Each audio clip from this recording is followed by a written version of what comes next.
مرحبا بي على بصمة تيفي. معكم حمزة أزلمط، منشط إعلامي مغربي كنشتغل في قناة الشدا تيفي وفي إذاعة شدا اف ام، وكنقدم مهرجان الشواطئ في دورته التاسعة عشر.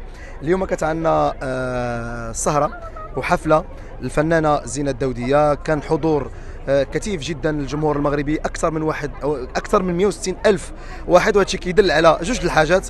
اول حاجه هي نجاح الفنانه زينة الدودية في اسر قلوب المغاربه، والشيء الثاني هو نجاح مهرجان الشواطئ لاتصالات المغرب اللي كيستقطب نسبه كبيره من الجماهير المغربيه وخاصه ابناء الجاليه المغربيه. فنحن دائما حاضرون معكم في بلايا ديال مدينه طنجه وفي مجموعه من المدن المغربيه. فكنشكروا بصمه تيفي على هذا الباساج الزويون، ودائما بصمه تيفي حاضره في قلوبنا وحاضره في المشهد الاعلامي المغربي.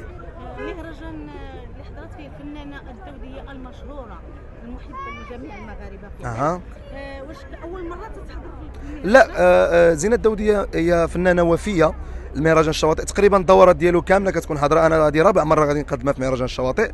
دائما كتحطم ارقام قياسيه في الحضور الجماهيري، وهادشي كيدل على انها وفيه لمهرجان اتصالات المغرب او مهرجان الشواطئ اتصالات المغرب، وفيه ايضا للجمهور اللي كيحضر وكيتوافد على هذا المهرجان هذا. الفنان اللي كان قبل من الدوليه مسلم. الفنان به مسلم اللي كان قبل من الدوديه بيلو. بيلو كان بيلو فنان توا تبارك الله عليه، كيشق طريقه نحو النجاح، كيغني الراي ومن بين الاسماء الوازنه في مدينه طنجه في اللون ديال الراي. وكنتمنى له التوفيق، توا تبارك الله حضر له بزاف ديال الجمهور، وايضا عمل البصمه ديالو في هذه السهره هذه، وتا هو وجد نوعا ما الجمهور باش يستقبلوا الفنانه زينة الدوديه.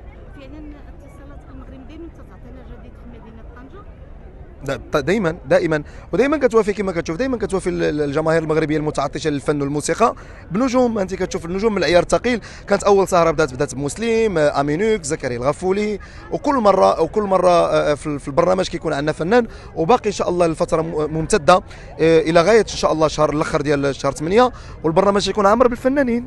شكرا بزاف، تحياتي لك. بالعكس.